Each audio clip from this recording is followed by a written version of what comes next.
Пам'ятаєте таку студію, як Telltale Games? Компанія, яка створювала ігри в жанрі інтерактивного кіно, і на момент початку її середини 10-х був одним із найпопулярніших жанрів відеоігр. Одним із представників жанру була гра The Walking Dead сезон 1 від Telltale Games, яка вийшла 24 квітня 2012 року. Перший сезон The Walking Dead від Telltale Games засновано на коміксах Роберта Кіркмана, автора ходячих та невразливого. Коротко про сам комікс. Він розповідає про виживання людей в дуже похмурому світі зомбі-апокаліпсиса, де самі мерці не є центром всього сюжету, замість цього головним відповідальним елементом є самі люди, які намагаються не зійти з глузду та не стати схожими на ходячих. Це якщо дуже коротко. Бо я навіть не розповів про самих героїв коміксу, та й це не дуже важливо для нашого відео. Щодо самої гри, вона стала еталоном для Telltale Games, які почали кліпати ігри з схожим по геймплею стилем, QTE-моментами, випуск по епізодам та багато інших речей, про які, можливо, я забув або не замітив. Щодо доповнення 400 днів, я про нього розповім в окремому відео, бо це DLC дуже пов'язане з другою частиною. А тепер погнали до самої гри.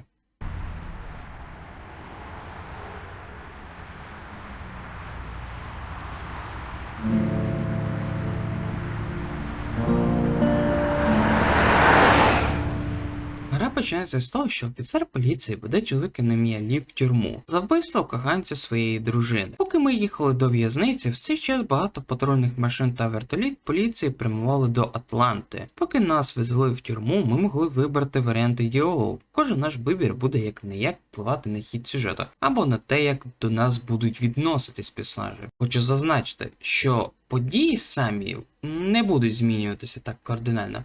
Вони все одно деякі основні події відбудуться. Зміни будуть лише в поведінці деяких персонажів або в тому, як ми себе поведемо самі ми як себе поведемо. Поки ми говорили з ним, офіцер випадково збиває ходячого, і авто перевертається. Через деякий час Лі прокидається в розбитій машині. У нього поранена нога із автокатастрофи. Вибравшись із машини, Лі шукає ключі від наручників. Він обшукує тіло офіцера і знаходить їх. Звільнившись від наручників, офіцер нападає на нас, перетворившись повністю на ходячого. Не розуміючи, що відбувається, Лі знаходить біля розбитої машини дробовик, завдяки якому вбиває офіцера. Такі моменти, коли нам треба швидко щось зробити, будуть зустрічатися не один раз за гру. Далеко від нас ми можемо побачити фігуру дитини, яка від нас ховається. І за пострілу дробовика Лі привернув до себе зграю ходячих, яких виявляється дуже багато в цьому лісі. Але дивом Лі вдалося втекти від ходячих, перелазячи паркан. Після цього Лі опиняється на задньому подвір'ї одного із будинків району. Зайшовши в будинок за допомогою, ми можемо побачити, що дім у повному безладі, на кухні честь, кров та меблі перевернуті. Також Лі виявляє 3 пропущених повідомлення від жінки на ім'я Діана, яка жила в цьому домі. Вона заявляє, що Еда, її чоловік, був укушений якимось божевільним, і їм доведеться залишитися ще на одну ніч, оскільки Ед погано почувається. У наступних повідомленнях вона говорить Клементині та Сандрі про те, щоб вони залишалися в безпеці і зателефонували в поліцію. Тут ми можемо зрозуміти, що вони скоріше за все мертві, але саме в цей час Лі чує голос із рації. Після того, як ми знаходимо рацію на кухні, Лі знайомиться з маленькою дівчинкою на ім'я Клементина, яка живе в цьому будинку. Весь цей час, поки ми ходили по дому, вона ховалася в будинку на дереві. Але поки ми говорили з Клементиною по рації, на нас ззаді нападає одна із ходячих.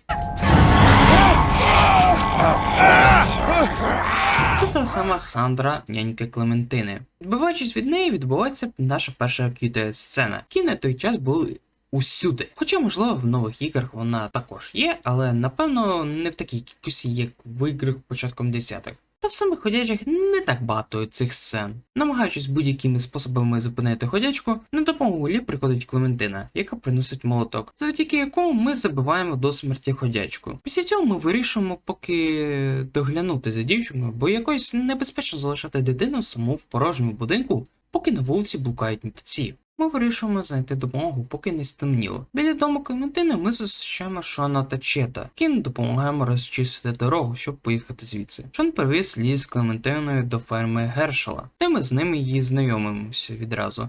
Гершел та Шон є одним із персонажів оригінального коміксу. В цьому епізоді далі ми зустрінемо ще одного персонажа із комікса, але про це поки пізніше. Гершел допомагає з раною, і я вирішую не брехати щодо того, як отримав цю рану. В цей час приходить Шон і говорить батьку, що треба зміцнити захист навколо ферми від мерців, і ми підтримуємо його ідею. Але старий гадає, що не треба цього робити, бо нічого не станеться поганого. Після того, як Гершел закінчив перев'язувати рану, каже нам переночувати в хліву. І наступного дня вирішити, що робити далі. Уже зранку у нас буде чоловік на ім'я Кенні. Він, скажімо, протягом всієї гри буде нашим найкращим другом та напарником, або ще тим мудаком, який буде готовий робити самі мудакі рішення, але забігаю наперед. На фермі також його дружина Катя та син Дак. Ми вирішимо допомогти Шону по зміцненню захисту. Після того, як ми розпилили декілька дошок, Шон каже, щоб допомогти старому в хліву. В розмові з Гершелом ми дізнаємося, що батьки та брат Лі з Мейкона. Ще він дає нам пораду, щоб ще не брехати людям, яким Лі буде довіряти, бо якщо вони дізнаються щось про Лі, що не знали, то будуть проблеми. І цю думку ми ще далі почуємо від одного із персонажів гри. Поки ми з ним говорили, на Шона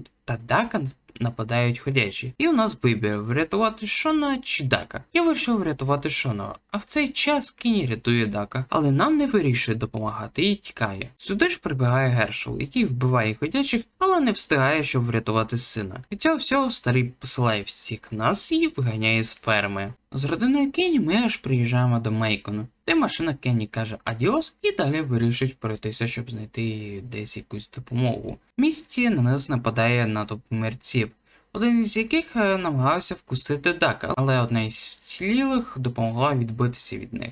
В магазині ми зустрічаємо групу вцілілих, в яку входять Карлі, репортер з Атланти, Глен, ще один із персонажів коміксу, Дак, Лілі та її батько. Щодо останнього, Ларі відразу став погано налаштований до нашої групи та до Дака, бо гадав, що він вкушний, але Кенні та Лі захищали пацана до останнього. Казали старому, що він не вкушний, і як далі виявиться, він насправді не був вкушеним. Цю всю суперечку перебуває мертвяк, який ховався в туалеті і намагався загризти Лі, але знову нас рятує Карлі, уже в другий раз. Через постріли на вулиці мерці на деякий час залишили магазин в спокої. Старий знову почав поносити всіх та вся, до того як у нього почався серцевий напад. Лілі просить нас знайти спосіб пройти до аптеки та знайти нітроглицерин, який потрібен Ларі.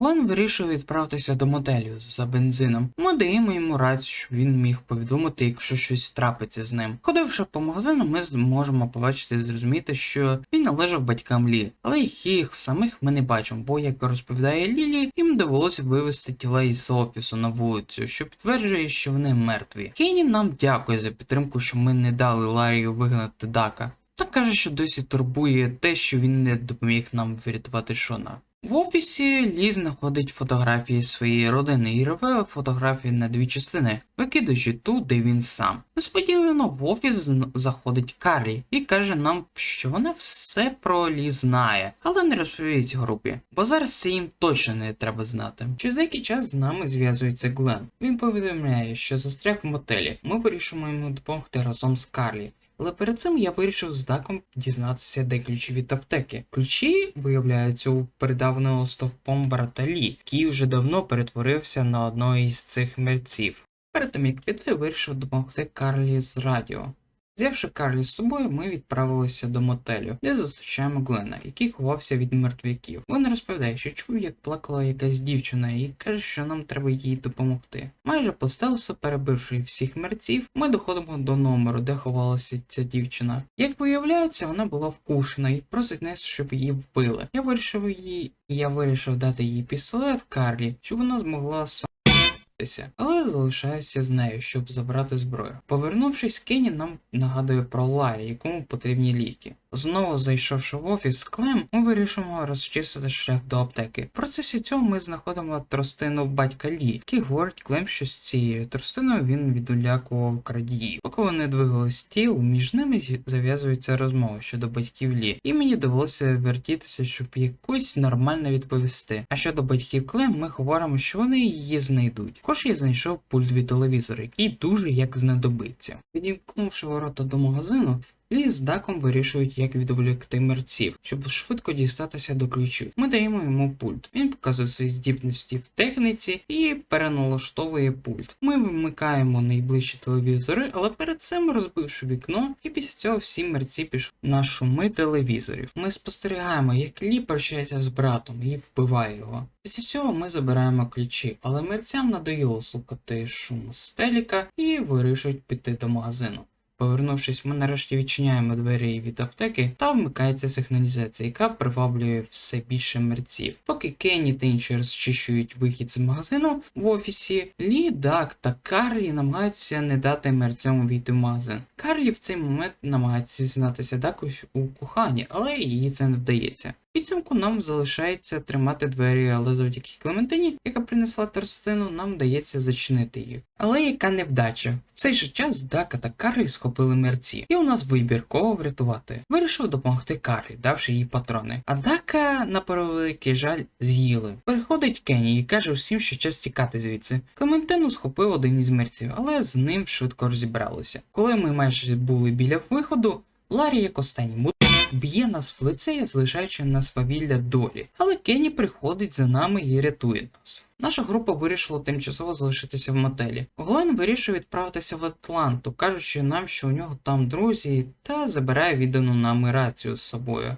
І так ми з ним прощаємось. Після того, як поговоривши майже з усіма в групі, ми дійшли до Ларі. Вся причина того, що він нас хотів кинути в магазині, це те, що він знає, хто такий Лі. І каже, що якщо щось станеться, то він усім розповість, хто насправді такий Лі. Після цього Лілі дякує Лі за те, що він допоміг її батьку. Right. There are worse places to call home. Yeah, you're right. You know, guys, I think it's going to be okay.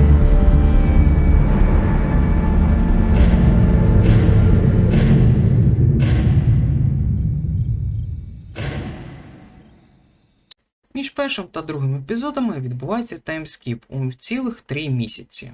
За ці 3 місяці до групи Лі приєднався Марк, колишній військовий. По розмові з Лі ми можемо зрозуміти, що його взяли до групи лише тому, що у нього були запаси їжі, які на момент початку цього епізоду закінчилися. І з-за нестачі їжі люди в групі стали сходити з глузду. Також в цій розмові ми зможемо зрозуміти, що між Кенні та Лілі виникають конфлікти і суперечки. Марк каже, що Кенні хоче поїхати з мотелю після того, як полагодить трейлер. Ці два моменти краще запам'ятайте, вони не один раз будуть виникати протягом сюжету.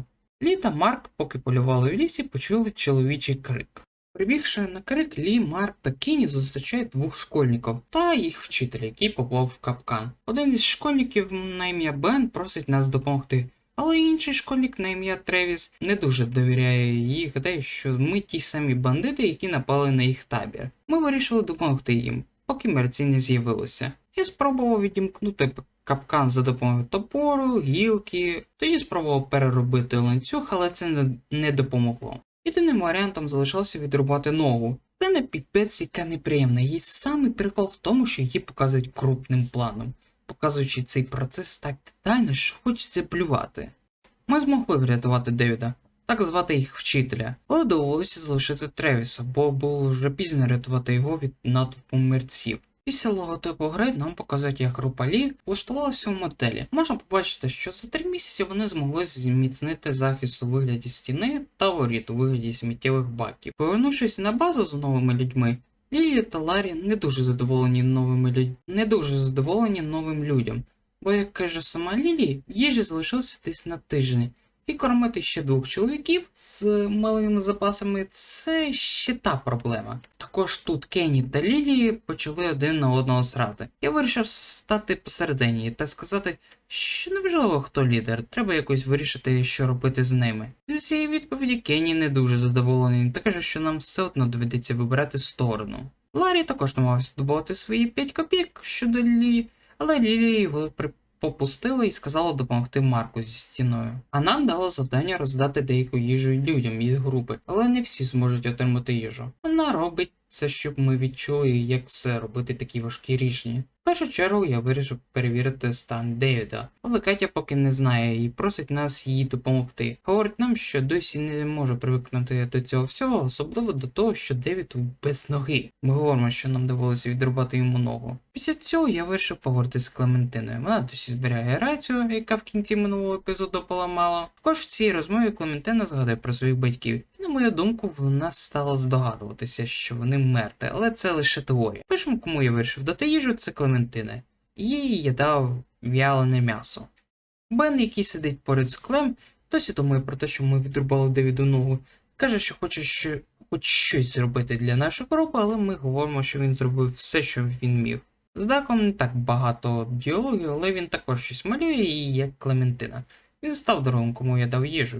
Йому я дав пів яблука. Щодо Карлі, вона розповідає нам, що останнім часом жахливо спить, із-за того, що трапилося в магазині. Я вирішив їй запропонувати взяти їжу, але вона відмовляється від цього, бо є люди в групі, яким більше потрібна ця їжа. Поговоривши з Кенні, ми вже точно дізнаємося, що він хоче поїхати звідси з родиною. І говоримо, що це непогана ідея. Кенні, як Бен, також досі думає про те, що ми відрубали Девіду ногу. Дійшла черга до Марка та Ларі, які ремонтують стіну, і тут Ларі поливає бордом Марка, як ліп, та жартує про 60 центів в кишені.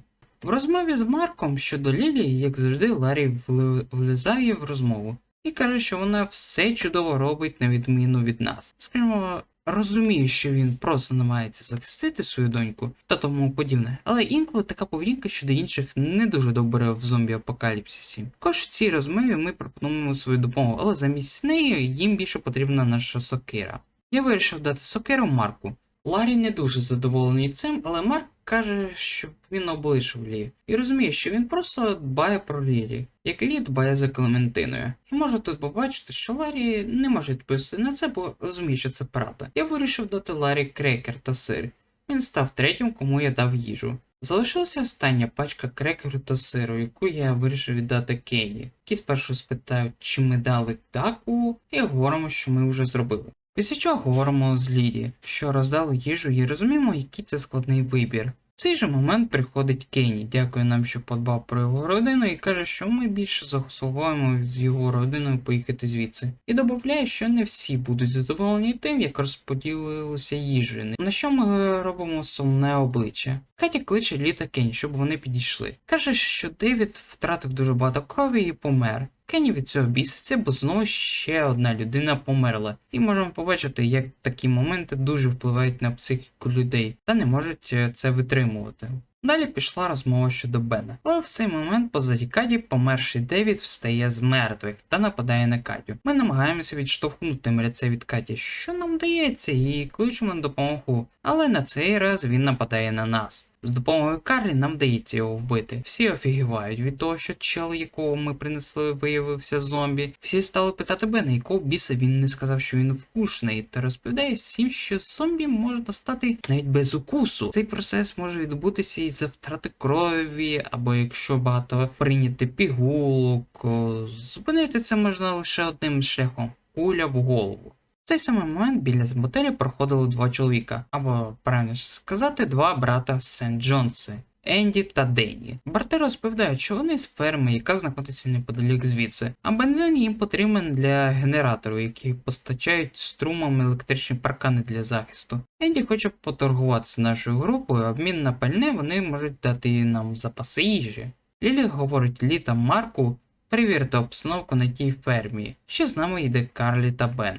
Поки ми йшли до ферми, між Лі та Карлі зав'язалася розмова, де останній говорить, що нам би більше відповідальності та можливо взяти лідерство в групі, але говоримо, що не всі будуть задоволені цим, особливо Ларі, який знає, що Лі зробив до апокаліпсису. І в процесі цієї розмови Лі думає, чи не розповісти це людям у групі, але потім Брати стали питати нас, звідки ми, хто лідер у вашій групі та тому подібне. В процесі цього вони натикаються на сварку двох бандитів. Брати говорять, що це ще ті виродки, і в групі їх дофіга, ніж тільки двоє. Один із бандосів вбиває свого напарника та стріляє декілька разів в тіло. Після цієї несподіваної сцени вони нарешті добираються до ферми. По периметру ферми розташовані ці електричні паркани, які не дають пройти мерцям. На фермі ми зустрічаємо мати братів Бренду. Вони знову розпитують нас все про все, та Бренда говорить, що у них є корова на ім'я Мейбл. Але вона захворіла, із-за чого не може давати багато молока. На що Марк говорить, що у них є в групі ветеринари, яка може допомогти їй. Та пропонує на день всієї групи прийти на вечерю. А Карі з Беном вирішують повернутися назад до мотелю та відправити групу до ферми. В розмові з Марком він говорить, що чудово буде тут залишитися, бо тут багато їжі та захист чудовий. Але на відміну від нього, ми вирішимо впевнитися, чи це місце взагалі безпечне, щоб приводити всю групу. А тим часом Енді просить нас перевірити периметр та поставити паркани на свої місця, бо мерці могли їх перекинути, поки не було струму. Після того, як паркани були розчищені, несподівано вмикається струм, і від цього Лі та Марко фігувають. Але в цей же момент в Марка влучає один із бандитів, який, напевно, прийняв нас за братів Сент-Джонсів. Ховавшись за трактором, нам вдається втекти від бандусів та повернутися на ферму. В цей же час група Лі приходить до ферми, але вже без Карлі та Бена, які вирішили залишитися в мотелі.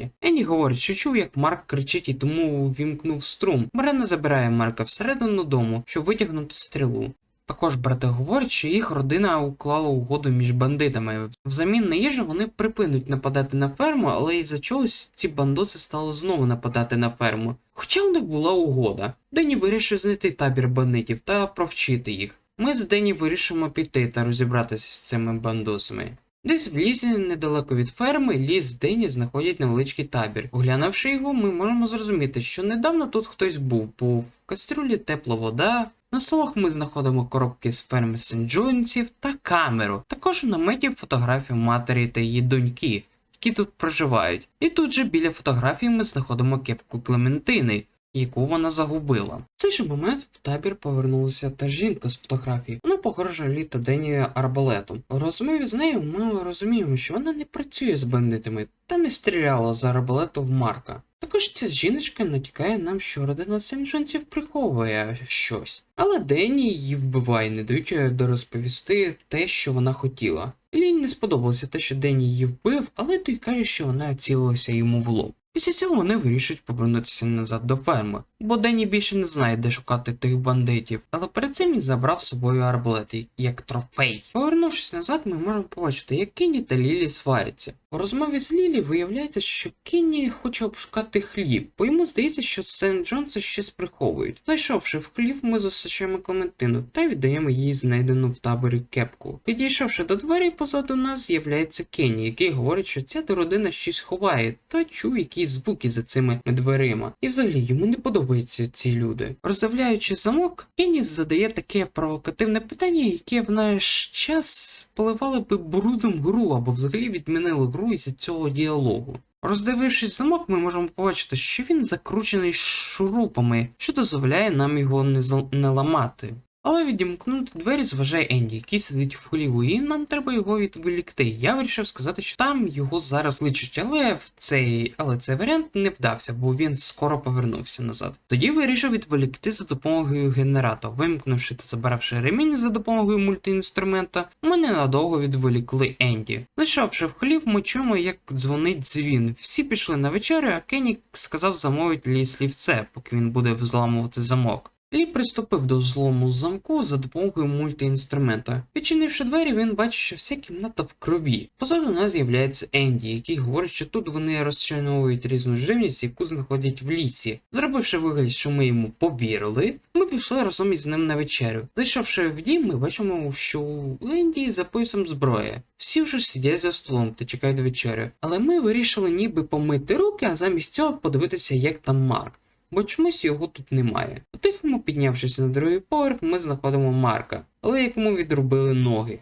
Don't eat dinner. Ми одразу біжимо вниз та встигаємо не дати Клементині вкусити шматок м'яса. Як виявляється, Сент-Джонси – це сім'я канібалів, які після початку зомбі-апокаліпсису почали викрадати людей та їсти їх. Це вони хочуть із нашою групою зробити, взявши групу в полон та вирубають нас. Прокинувшись в холодильнику, ми намагаємося знайти хоч якийсь вихід звідси. Але в цей час у Ларі, із-за того, що він багато психував та намагався якось вибити двері, у нього відбувається серцевий напад. Кенні пропонує вбити Ларі, поки він не перетворився на мерця. Але Лілі каже, що ще є шанс допомогти Ларі. Ми вирішимо їй допомогти. В той момент, коли Ларі ніби почав дихати, Кенні вбиває його. Це було несподівано, але у нас небагато часу. Треба якось вибиратися звідси. За допомогою четвертака, який ми знайшли в кишені Ларі, ми відкручуємо гвинти з кондюка та за допомогою Кенні знімаємо. Завдяки Клементині вдається відчинити двері. Ми опиняємося в тій кімнаті, в яку намагалися увійти до вечері. Взявши шокер для захисту, Лі з Кенні намагаються підкаратися до Дені та забрати у нього рушницю. Але...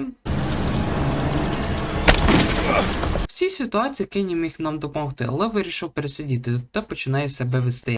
А Енді говорить, що світ тепер працює за новими правилами та взагалі нести якийсь бред. Але я вирішив не вбивати його та залишив його з Лілі. До ферми повернулися Карі та Бен. Говоримо, що відбулося на фермі, та просимо, щоб вони нам допомогли. Бренда взяла Катю в полон, але це тривало недовго, бо її загриз Марк і перетворився на мерця. Залишився Енді. Кенні намагається врятувати Дака, але Енді ранить його. Карлі влучає йому в вухо, і Лі нападає на Енді, та починається мега епічна бійка, яка закінчує вот так.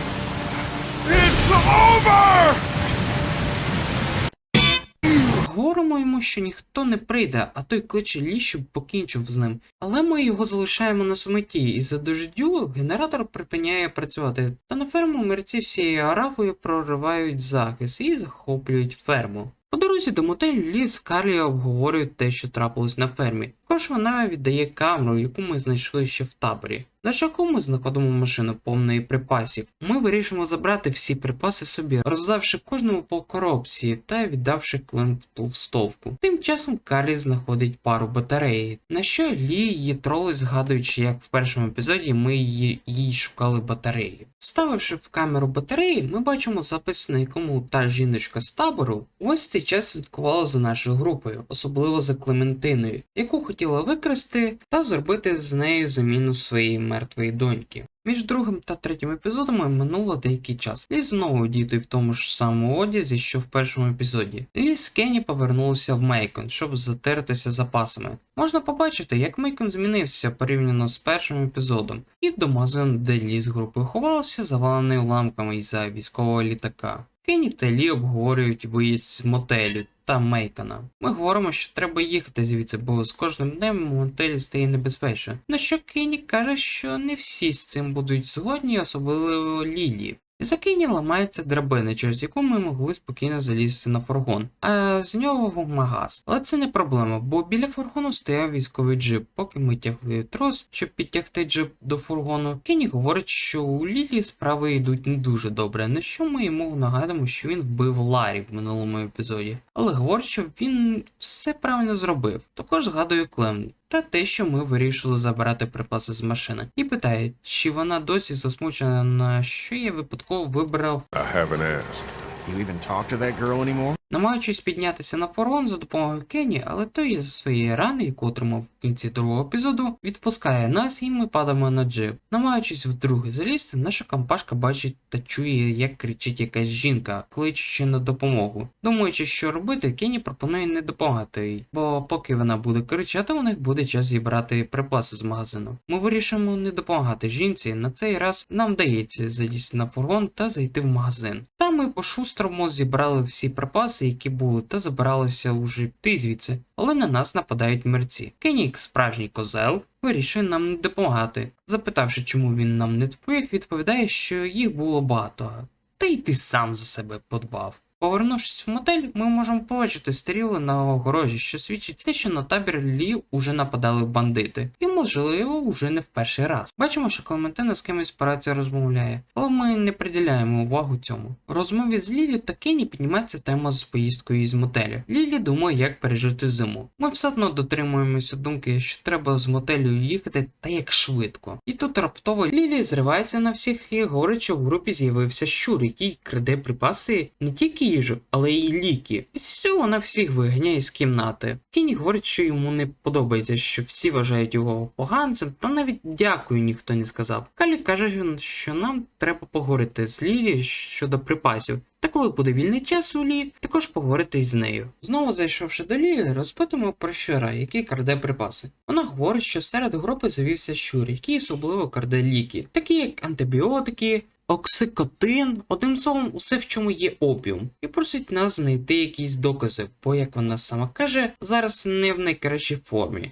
Вона дає нам ліхтарик, який знайшла біля смітника. Це стає початком пошуків. Вийшовши із кімнати Лілі, ми зустрічаємо Дака, який підслуховував всю розмову, та хоче нам допомогти з пошуками доказів. Ми говоримо, що він може допомогти, але щоб він нікому не говорив. Поговоривши з Клем, ми дізнаємося, що в мотелі їй не дуже подобається. І, звісно, хотілося вже звідси поїхати, але вона поки не знає, куди саме. Також ми спитали щодо ліхтарика, але вона про нього нічого не знає. Кенні та Катя сперечаються із-за того, у всіх при собі зброї, і Катя досі не може до цього звикнути. Питаю у них, чи вони довіряють іншим групі. Кенні говорить, що більш-менш, хоч він постійно сперечається з Лілі, але це не значить, що він їй не довіряє. Я вирішив розпитати їх щодо ліхтарка.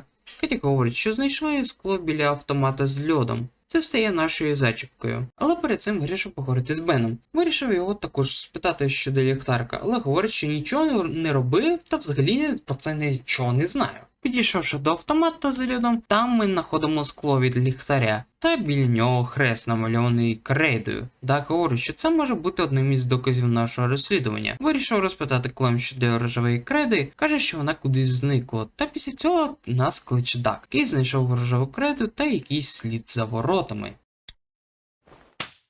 Cool. Перед цим я вирішив поговорити з Карлі. Карлі говорить, що багато думала про Лі, саме про його минуле. Вона переконує розповісти людям в групі про своє минуле, поки це не стало пізно. Ми вирішимо розповісти про своє минуле, бо мало лі буде і такий момент, коли вони дізнаються, що зробив Лі в минулому від якоїсь людини, чим від нас. Я вирішив розповісти про минуле Лі Клементині, Кенні, Каті та Бену. Кожна була своя реакція на сказане нами. Підійшовши до воріт, бачимо слід від крейди біля воріт, а саме в гратах знаходимо пакет з ліками. Приносимо цей пакет Лілі, вона хоче як скоріш знайти щура, але в момент розмови на табір нападають бандити, які взяли майже усіх членів групи Лі в полон. Лілі каже нам відволікти їх, поки вона буде займати позицію для атаки. Наговорити локшину їм на вухо нам дається. Лілі робить чудовий хедшот і починається перестріл. Поки вона триває, Кенні намагається завести фургон. З одної сторони заходять мерці, один із яких нападає на Катю та Дака. Нам вдається його застрелити. Кенні заводить фургон і всій групі вдається покинути мотель. Під час поїздки Лілі вирішує дізнатися, хто віддавав припаси бандюганам. Її претензії спрямовані на Карі, але більше за всіх нервується Бен. Коли Лілі почала допитувати їх двоїх, під колеса фургона попав один із мертвяків. Кенні вирішив зупинитися, щоб витягнути мерця. Конфлікт продовжується вже назовні. На цей раз Лілі хоче вигнати Бена з групи, але Карлі стала його захищати та послала і висловила свою думку щодо Лілі. You think you're some tough bitch, don't you? Like nothing can hurt you. But you're just a scared little girl. Get the f*** over it. Take a page from Lee's book and try helping somebody for once.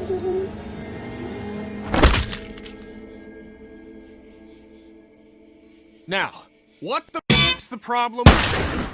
Після цього мова я вирішив залишити її тут. Кенні взагалі говорить, що вона вбивця та не можуть її взяти з собою, на що вона намагається почати розмову, ким був Лі в минулому, але Кенні говорить, що він знає це, та йому їй байдуже. Залишивши її на дорозі, ми заходимо назад в фургон. Та та поїхали далі. Уже в фургоні ми дізнаємось, що Дака вкусив мертвяк в мотелі. Ми питаємо, який план. Катя говорить, що намагається щось зробити, але як на мене це мало ймовірно. Кенні говорить, що важливо залишатися чесними один до одного, тому вони вирішили розповісти це нам. Також вони будуть раді, якщо Лі розповість якось про це Клементині. Ми говоримо Клементині, що Дака вкусив мертвяк ще в мотелі. Також Клементина спитала щодо Карлі. Ми говоримо, що не було часу на похорони. І говоримо і за мерця. Лі наснився кошмар, в якому Клементина перетворилася на мерця та намагається його вкусити. Фургон зупиняється біля покинутого потяга. Ми вирішимо дослідити його. Також Катя просить знайти щось попити Даку в вагонах. В одному із вагонів ми виявляємо матрас, на якому ніби хтось недавно спав. Біля матрацу ми знаходимо воду, яку віддаємо Даку, та мапу маршрутів потяга, який веде до Савани. Також вирішив її віддати Кенні. В кабіні ми знаходимо труп машиніста, який на диво не став одним із ходячих. Потяг досі працює, але є дві проблеми. Перша – це завести двигун. Друга – це те, що потяг не може поїхати із-за стержня, який ми поки не можемо відчепити. В кабіні ми знаходимо інструкцію, як завести двигун. Звісно, не вистачає сторінок, але Лі помічає сліди від письма. Ми вирішимо розпитати Клем, чи є у неї олівець, чи щось таке. Вона говорить, що можливо в фургоні є олівець. Забираємо його та штрихуємо на блокноті, зробивши все як в інструкції. Потяг запрацював, але треба відчепити той стержень. Зробивши це, ми вирішимо повернутися назад до кабіни. Але нас зустрічає той, хто тут живе. Питає, чи ми щось брали з його речей. Я вирішив сказати, що взяв мапу, яка була тут. Незнайомець каже, що ми можемо її залишити собі. Познає її від А до Я. Звати його Чак. Він уже познайомився з групою Лі перед тим, як з нами познайомитися. Він дав всім по солодощам, навіть Бену. Після того, як все було зроблено, наша група може від'їжджати. Катя говорить, що Даку стає все гірше. Кенні його оглядає. На питання, чи потяг це хороша ідея, Кенні говорить, що потяг це самий найкращий варіант, і можливо щось на шляху вони зможуть знайти краще. Запустивши потяг, вираз обличчя Кенні змінюється з посмішки на сум. Поки Лі та Чак обговорювали про те, що сталося з групою, тим часом Катя просить Лі, щоб він покликав Кенні, але перед цим витер обличчя Дака, який вже кашляє кров'ю. Даку з кожним разом стає все гірше та гірше. Вона просить, щоб ми зупинили потяг. Зайшовши в кабіну, говоримо Кенні зупинити потяг, але ніякої відповіді. Після цього показую ганчірку, на якій кров Дака. І говоримо, що Даку вже все. Але Кенні не збирається з цим погоджуватися і говорить, що він просто захворів. І все. Ми йому в лице говоримо, що він заперечує, і вже з високим тоном говоримо, що йому зупинити потяг. Після цього закручується бійка, який без проблем вдається відбивати атаки Кенні. Після того, як Лі чуть не придушив Кенні, сам Усач зупиняє потяг. It's time to... Oh, this is not possible. What are we gonna do? We can't allow him to become one of those things. But what if he doesn't? Kenny, I love you very much. I love our son more than life itself. I need you to hear me. What you are saying, that he may not turn, is foolish. But No. there's... Come on, Cat. If you think of one, you let me know. Isn't there some sort of pill or something we can just give him? Stop it. Just drift off to sleep. Right, hun?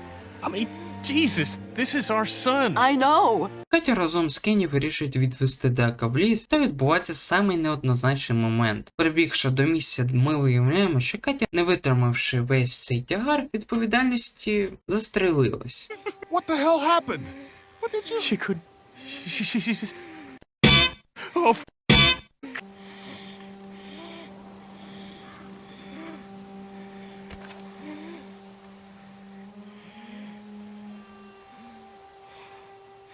You're his dad.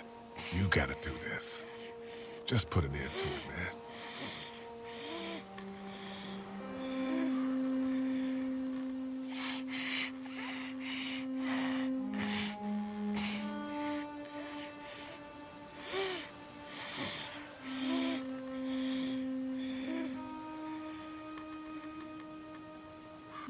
It'll be okay. It'll be okay.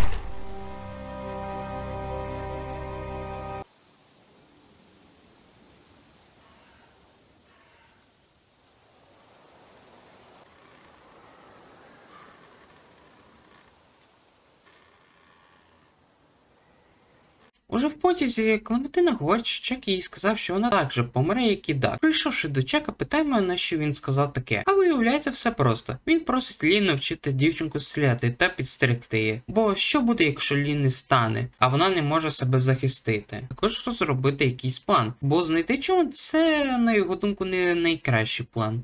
Також між розмовою він попросив знайти якусь випівку. В одному із вагонів знаходимо випівку та віддаємо її Чаку. Та говорить, що ми можемо повідомити інших. Говоримо Кенні, що у Чака є випівка. Поки його не було в кабіні, ми встигаємо забрати мапу, яка потрібна Лі та Клем. Прямуючи до вагону, де перебувала Клементина, Бен говорить, що саме він був тим щуром, що віддавав бандитам припаси. І з-за того, що він повівся на їх хитрощі, померли Карлі, Даг та Катя. Ми радимо йому про це поки не говорити, особливо Кенні, який взагалі у жахливому стані. Повернувшись до Клем, ми вирішимо навчити її стрільби з пістолету з 3-ї чи з 4-ї справи, у неї непогано виходить. Далі Лі вирішив спробувати себе в ділі перекоря, Клементині ніби сподобалося. Після цього Лів та Клем почали обговорювати план, коли вони приїдуть в савану. Я поки не говорив, що вони, може, мертві. Клементина згадала якесь місце її батьків, куди вони часто приїжджали. Тим самим місцем є у Марша. З цього місця можна почати пошуки. Клементина просить нас поговорити з її батьками.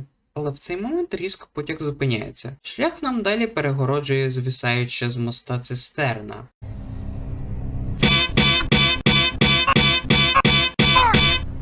На мосту нас зустрічають Омід та Кріста. Збігаючи наперед, добрі люди, які не намагалися вбити когось із групи Лі, чи ж всі інше. Говоримо нашу історію, і вони вирішують нам допомогти. Щоб позбутися цистерни, ми вирішимо зрізати цистерну, щоб продовжити рухатися. Лі та Клем вирішують розвідати залізничний вокзал. Всередині цього будинку ми знаходимо паяльну лампу, але перед цим нас чуть не зжали ходячі. Відбившись від них, приходить Кріста, дивиться, що тут у нас трапилось, та уходить. Вона прискіпливо, поки до Лі відноситься, особливо переживаючи за Клементиною, яку могли вкусити мертвяки. Після того, як ми забрали паяльну лампу, самий важливий висновок для Клементини – це те, що всюди небезпечно і треба до всього бути готовим. Повернувшись назад до потягу, беремо Оміда для підстрахування. Зарізання цистерни йшло добре, до того, як Бен помітив орду ходячих, які прямували до нашого потягу. Цистерну вдалося зрізати, але як назло, вона поламала драбину, тому Лі з Омідом довелося пригати на потяг. У Лі це вдалося без проблем, але от Омід так собі пригнув, із-за чого пошкодив собі ногу. Кріста побігла допомагати йому, і на щастя всім вдалося опинитися в потязі.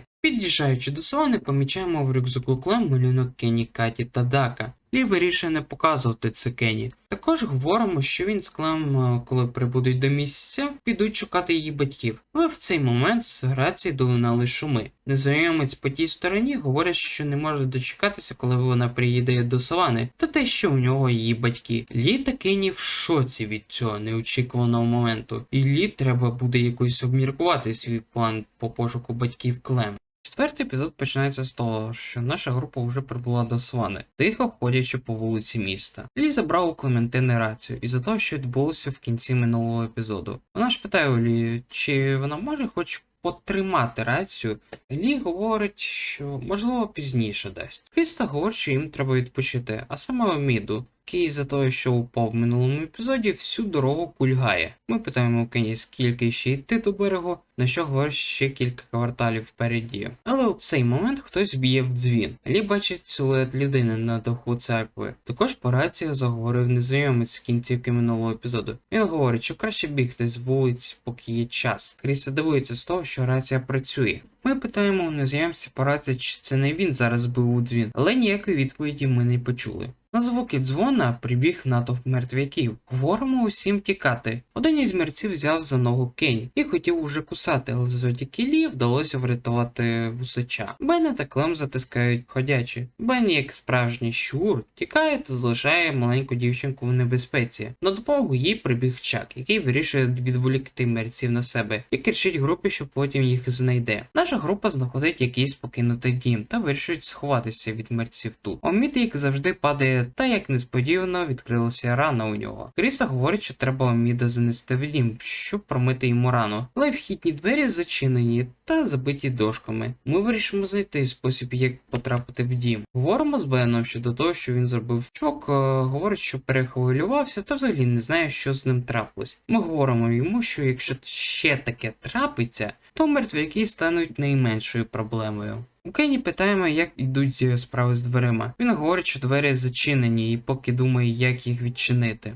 На цих дверях ми помічаємо дверцята для собак. Бен говорить, що вже перевіряв їх, вони також зачинені. В розмову влізає Омід. Він розповідає, що у його сусіда були такі ж дверцята на радіокеруванні. Вони мають відімкнутися за допомогою собачого шийника. Біля будки дерев'яний хрест. Знайшовши лопату, вирішуємо осквернити могилу собаки, викопавши її. Труп собаки, як виявляється, дуже воняє. Маючи зняти ошейник, відбувається це.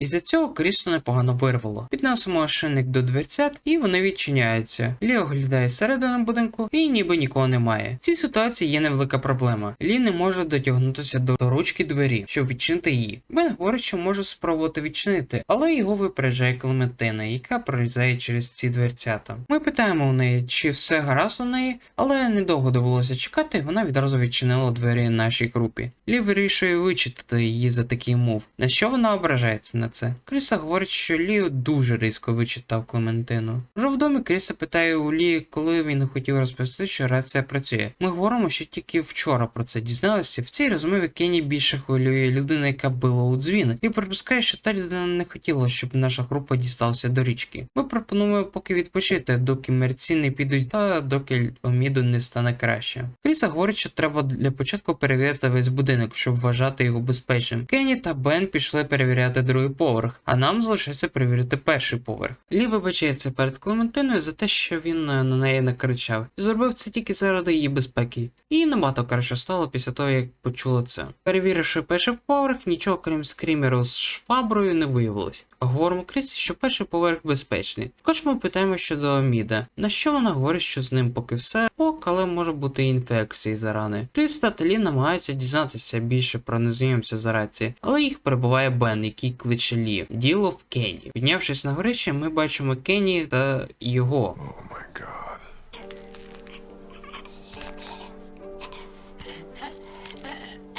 Можна побачити, що Кенні досі переживає за втрату своєї родини. Кенні каже, що він схожий на Дака. Хлопець мертвяк, який ховався на горищі. Скоріше за все помер з голоду. В розмові з Кенні Лі бере на себе всю відповідальність за те, що зробить з мертвяком. Лі вирішив поховати хлопця разом з собакою. Коли він ховав хлопця, в цей час за Лі слідкував незнайомець. Побачивши його, незнайомець тікає. Лі кричить, хто він такий та що йому потрібно. На шум прибігли Кріста та Бен. Перше питає, що сталося. Говоримо, що бачили якогось незнайомця біля паркану. Кріста припускає, що то може бути людина з рації. Кенні також вийшов на шум, почувши про незнайомця. Говорить, що треба піти та знайти той довбаний човен. На пошуки йдуть Кенні та Лі. Щодо Бена, Лі говорить, щоб він слідкував за Клементиною, поки нас не буде в будинку. А Лі та Кенні вийшли в місто на пошуки човна. Лі намагається поговорити з Кенні щодо того, що трапилося на горищі, але Кенні взагалі про це не хоче говорити. Поки вони йшли, хтось знову б'є в дзвін. І на звуки дзвона прямують натовп мертвяків. Два чоловіка вирішують перечекати, поки вони зникнуть з вулиці. Добиравшись до берега, бачимо, що човнів немає, або деякі з них пошкоджені. Кенні розлючений на те, що тут немає човнів в найкращому стані, але просить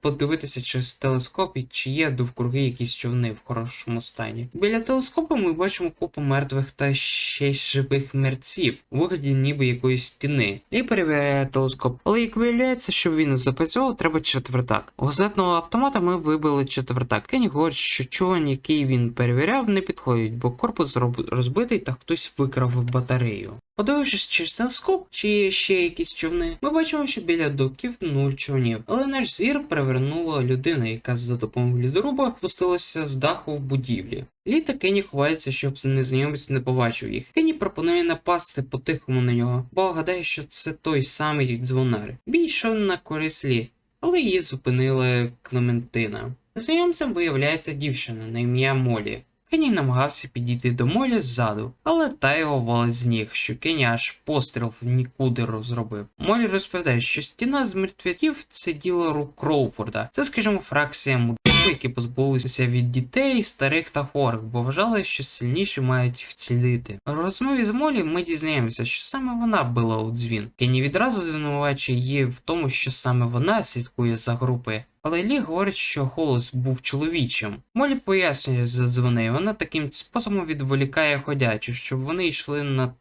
йшли на його звук. Так вона пересувається по місту, щоб обчищувати місцевість. Щодо човнів, вона говорить, що їх в місті немає, бо частина людей попливли на човнах звідси, а іншу частину човнів розібрав Кроуфорд. Із-за того пострілу, що зробив Кенні, до них прямує натовп мерців. Молі хотіла залишити нас серед ходячих, але на прохання Клементини вирішила допомогти. Всім вдалося піднятися, крім Лі. Лі вирішує спуститися в каналізацію. В каналізації Лі декілька разів ховається від мертвяків, крутить вентиль, щоб їх відволікти, та знаходить уже мертвого Чака. Чак намагався сховатися в каналізації, але ходячі встигли його дістати. Вбивши ходячку, біля неї ми знаходимо знак, який ховав прохід в бункер, де ховалась група людей з Кроуфорду. Ми спершу гадали, що Лі з Кроуфорду, але він спокійно врегулював суперечку. Вернон, лідер маленької групи, говорить, що вони колись були в Кроуфорді, але пішли звідти, бо вважали їх слабкими та хворими. Тут знаходяться люди, які хворіли або хворіють раком. Також дізнаємося, що Вернон єдиний лікар в групі. Лі просить провести його через стоки, бо для нього це лабіринт, скажімо так. Повернувшись назад до будинку, виявляємо Молі, яка нишприться по тумбочкам, щоб знайти щось корисне. З другого поверху прибігає Кріс та говорить, що Аміду стало ще гірше, і йому потрібна допомога. Лі говорить, що він привів Вернона, який вирішує подивитися, що там з Амідом. Після цього ми вирішуємо знайти Клементину. В кабінеті на другому поверсі її немає. Пішовши на перший поверх, бачимо, як Кенні, захлинаючись, п'є пляшку віскі. Бен говорить, що намагався не дати йому це зробити, але той на нього так зиркнув, що у хлопця зникли якісь бажання зупиняти його. Також ми питаємо, чому він не доглядів за Клементиною, коли його про це попросили. На це Бен відповідає, що Кріста попросила його допомогти з Омідом, навіть сказав їй нікуди не йти. Лі намагається не гніватися на Бена, просто питає, де вона зараз. Бен говорить, що на подвір'ї. Від цієї відповіді у Лі аж дупа згоріла від того, що маленьку дівчинку відпустили саму без нагляду на подвір'я, де ходять мерці, та за ними ще слідкує якийсь незнайомець. Браво, Бен! Вийшовши на подвір'я, чуємо якісь шуми в майстерні. Як виявляється, то була Клементина. Вона говорить, що знайшла дещо цікаве.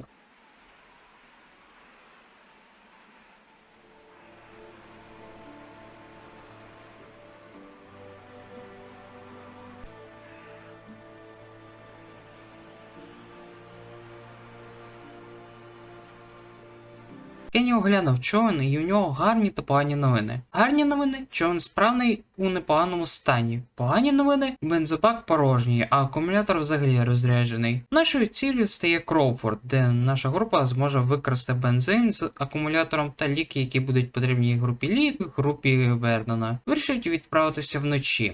Клементина, почувши розмову щодо Кроуфорда, просить Лі взяти її на цю вилазку, бо потрібні всі. Лі все ж таки вирішує її взяти з собою. Відправившись вночі в Кроуфорд, всі дивуються, що тихо та немає охоронців, які патрулюють місцевість. Як виявляється, у школі, де вони прийшли за речами, повністю повний мерцями. Зайшовши в один із класів, який був колись командним центром, наша група вирішує розділитися на маленькі команди. Кенні та Брі йдуть за пальним, Кріста та Вернон йдуть за ліками, а Лі та Молі йдуть за акумулятором. Бена залишають в цій кімнаті, щоб він відчинив двері в арсенал. І вирішує залишити Клементину за головну, щоб вона доглянула за Беном. В розмові з Беном він говорить, що хоче розповісти, що саме він винний в тому, що Карлі, Катя та Бен померли. Ми говоримо йому, що треба розповісти, але краще не зараз. Пішовши за акумулятором, Молі кудись зникла. Але після того, як Лі переліз через паркан, в якийсь момент з даху падає мертвяк. А за ним також з'являється Молі, яка стала з такою жорстокістю бити мерця, що виглядало дивно. В гаражі ми знаходимо акумулятор та ставимо цю штуку в широкий рюкзак Молі. Тікши від ходячих по дахам, Лі та Молі вдається повернутися назад до коридору, де знаходиться командний центр. Молі говорить, що у неї є справи, які має зробити, і після цього вона повернеться з акумулятором. Поки Лі ходив по коридору, Кенні та Брі повернулись з пальним, але за ними прибула ціла товпа ходячих. Кенні просить у Лі допомогу, як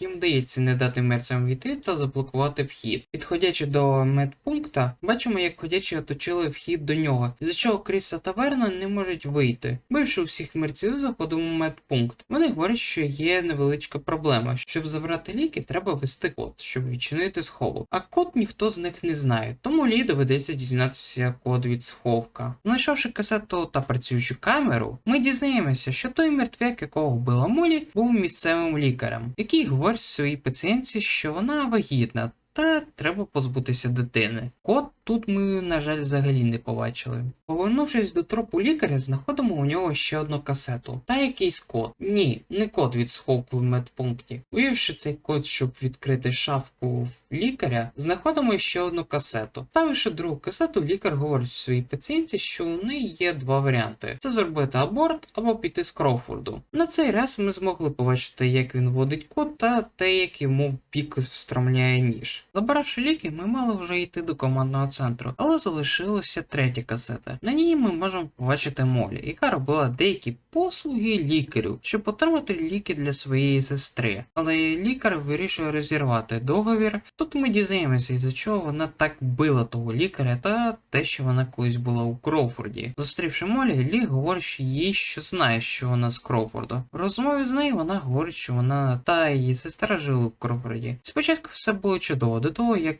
з'явилися ті самі правила. У її сестри був діабет, за чого Молі її захищала та приховувала це від Кроуфорда. В один із днів сестру Молі кудись забрали, та після цього вона зникла. Напряму Молі не говорить, що з нею сталося, але можна припустити, що вона мертва. Те, що у неї залишилося, це фотографія сестри. Біля командного центру ми зустрічаємо Бена. Він та Кенні досі не змогли відчинити двері в арсенал. Кенні сказав знайти щось, що відчинить ті двері. А цей дебіл знайшов топорик, завдяки якому Лі заблокував вхід. Із того входу вривається толпа ходячих. У Молі вдається вбити декількох мерців, але один із них її хапає. Вбиває прямим пострілом мерця Клементина, яка звідкись дістала зброю. Кенні намагається вибити двері в арсенал, але в цей момент Бен зізнається йому, що саме він віддавав бандитам припаси, та й за нього помер Дак. Кенні вибиває двері та відразу намагається напасти на Бена, але Лі з Верноном його зупиняють. Кенні хоче, щоб Бена залишили тут з ходячими, але Лі та Клем вирішують залишити Бена в групі, та потім з цим розібратися. А Кріса взагалі вирішує утриматися від цього. Ходячі все ж таки прориваються в командний центр та вбивають Брі. Групі доводиться тікати наверх та одночасно відстрілюватися від ходячих. Коли всі дібралися до вікна, з якого зможуть спуститися вниз, починає дзвоніти дзвін, на якому повішений мертвяк. Він хапає Бена, та після того, як Лі вбиває його, і Бен чуть не падає вниз. Бен просить Лі, щоб він його відпустив, але я вирішив врятувати його, незважаючи ні на що. Повернувшись до будинку, з Умітом, як виявляється, все було окей весь цей час. І він йде на виправлення. Вернон кличе Лі поговорити наодинці. Він говорить, що краще буде віддати Клементину йому, бо він, як вважає, зможе подбати за нею краще, ніж Лі. Я в цьому діалозі вибрав, що подумаю. Але краще треба було вибрати, де Лі на нього наїжджає і каже: "Ти що, фігів старий?" Після того, як Вернон пішов, за ним вирішила піти Молі, яка прощається з Лі і вирішує знайти свій шлях та своє місце. Зайшовши до кабінету, де сидить Клементина, вона переживає за Бена. Та гадай, куди вони попливуть після того, як Кенні полагодить човен. Також вона питає щодо своїх батьків та їх пошуків. Лі був з нею чесним, сказавши, що у них може бути мало часу, із-за чого вона починає плакати. І вирішує присісти на диван та засипає. Через деякий час він прокидається в кабінеті. Клементини вже не було. Вийшовши на вулицю, ми знаходимо кепку Клем та чуємо шум рації біля мусорки. За картонкою ховався мертвяк. Вбивши його, ми помічаємо, що він нас вкусив. На крики Лі приходять вся група та питає, що сталося. Лі вирішує показати укус та каже, що немає часу на роздуми. Треба знайти Клементину та просить допомогу у них усіх. Всі погоджуються допомогти, навіть Кенні. Але якщо Бен не піде з ним, довелося залишити його дивитися за човном. Кріс, Мід та Кенні йдуть з Лі, дібравшись до бункера, де ховалася група Вернона, але їх там ми не виявляємо. Місце виглядає так, ніби вони все зібрали та пішли кудись. Лі чує, як з рації долинав голос Клем. Перший Лі гадав, що це Вернон, але голос, який говорив по рації, був не Вернона, а того самого незнайомця з початку епізоду. Він каже, що з дівчинкою все добре, та каже, добре підібрати слова. На цьому епізод закінчується. Цей епізод починається на тому самому місці, де закінчився минулий. Лі каже незнайомцю, щоб він не кривдив Клементину. Він висміює це, кажучи, що він не та людина, яка крадуть інших, на відміну від Лі. Після цього він припиняє зв'язок. Поки вони обговорювали укус Лі, до бункера наближаються мерці. Кенні говорить Лі знайти інший вихід із бункера, знайшовши двері від ліфта як єдиний варіант виходу звідси.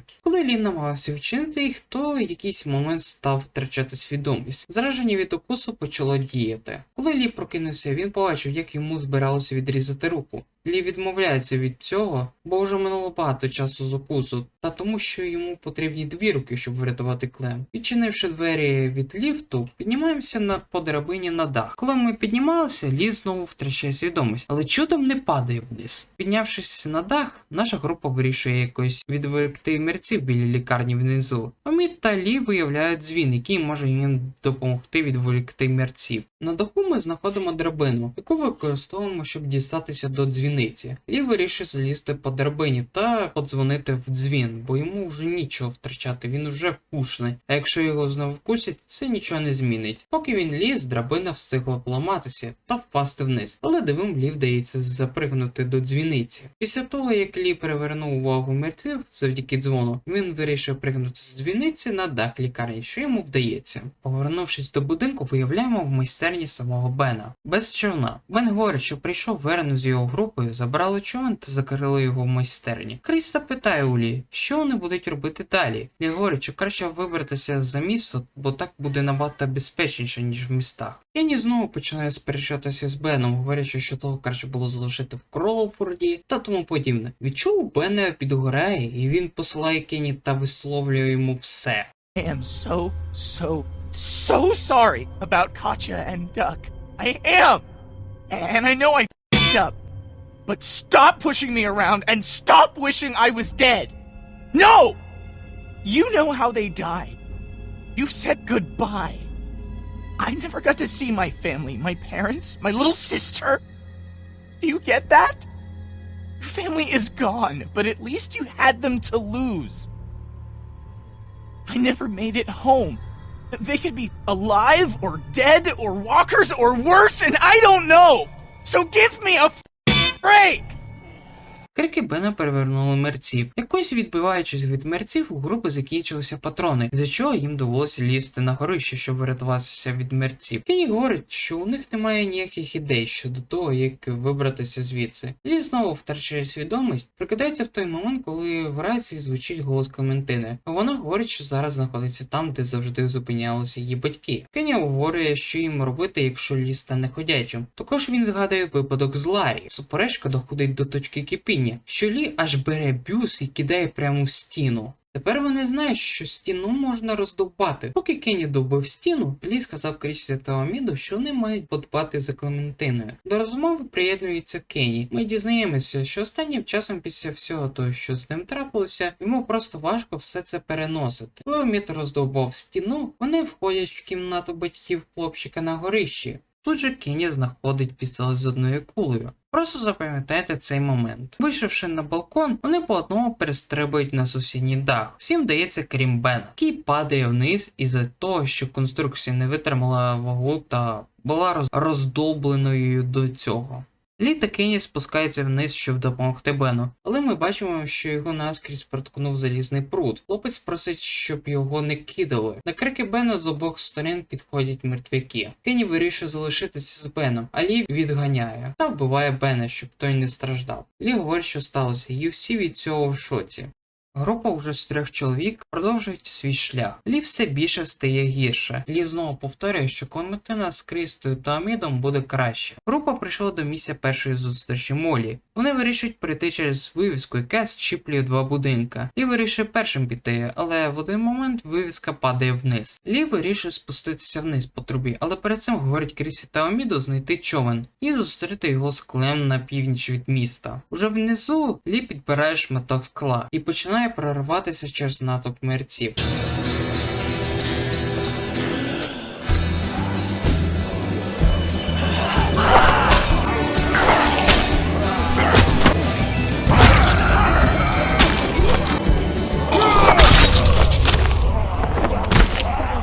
Вийшовши до мотеля у Марша, ми бачимо ту саму машину із кінця другого епізоду. Вже всередині ми зустрічаємо того самого незнайомця, який говорив по рації з Клем, та якому належала машина з припасами з другого епізоду.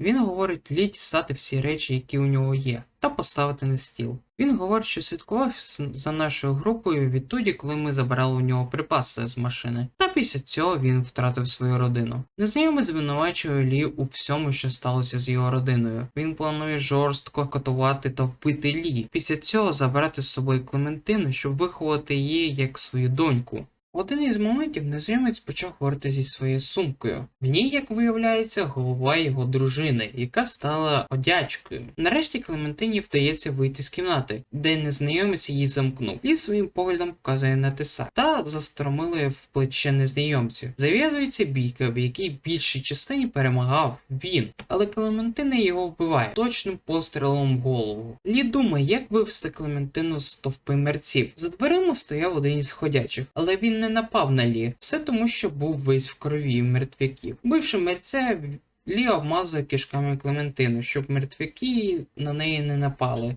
Також Лі повертає Клементині її кепку. Вийшовши з готелю, вони намагаються повільно пройти через натовп мерців. В цьому натовпі Клементина помічає своїх батьків, які, як виявилось, весь цей час були ходячими. В цей же момент Лі знову втрачає свідомість. Лі на цей раз прокидається в ювелірному магазині. У мене питання до того, як маленька дівчинка змогла відтягнути Лі всередину магазину. Напевно, це залишиться таємницею. Лі намагається підняти двері, в які увійшли, але йому не вдається. Також Лі показує Клементині свій укус, яка не може в це повірити. Клементина допомагає Лі дійти до обогрівача. Лі вже точно не може встати з підлоги. Він говорить Клем вибити скло в дверях, щоб увійти в прилавок. Клементина забирає наушники з підлоги та пристібає Лі до обогрівача. Після цього вона намагається забрати ключі, але мертвяк на неї нападає. Намагаючись якось відійти від мерця, вона випадково штовхає підставку з антикваріатом, який падає на Лі. Той втратив свідомість на пару хвилин.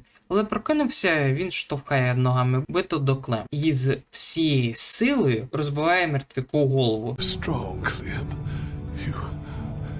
You can do anything. But I'm little. Doesn't mean nothing. You're gonna see bad stuff, but it's okay. There's only one thing you can do. You know that. I don't know if I can. You have to shoot me, honey. Lee, no. It's okay. It's okay. You don't want to see me like one of them. Okay, Lee. I can do it. I can. Don't be afraid.